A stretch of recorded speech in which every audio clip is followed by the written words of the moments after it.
Listen to John 15. I am the vine, and my Father is the gardener. He cuts off every branch in me that bears no fruit. Say, uh-oh. In about 3 or 4 weeks, we went over to Cape Charles, had dinner, got ready to pray. And the server came up and said, oh, go ahead. I said, well, would you like to join us? Sure, I'll join you. He joined us in prayer. That opened the door. And he talked about church. And I said, you know, I'd love to come over here, but there's not a church, the Christ Christian Church. He said, well, come go to church with me. And I said, well, you know, I love to be under the Lordship on Sunday, but I really look forward to the communion. Communion is number one, my purpose for being in the worship on Sunday morning. And it struck a note with him. Cut a long story short, he says, my dad teaches Sunday school. I want you to at least come to Sunday school. So I came. Got there before he did. Kind of felt strange. Anyway, he comes in with a little box, and I see a Gatorade and crackers.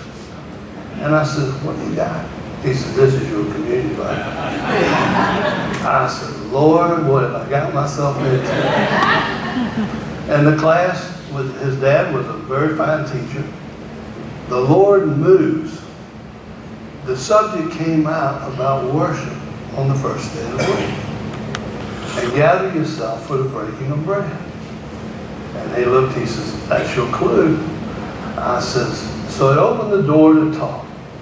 There were 12 in the class. We talked, and he got up, and another fellow noticed got up with him. Well, they had communion stuff there. So they got communion material for us. And all 12 took communion. But before communion, I said to them, look, I'm not trying to make, you don't have to take communion if you don't want to. But he said, oh, we're going to take communion.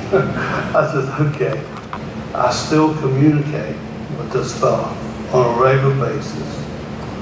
He knows the Lord. He's not outside of Christ. But I see something here. He is going one day, I see God using him as a worker. Don't look for instant everything to happen.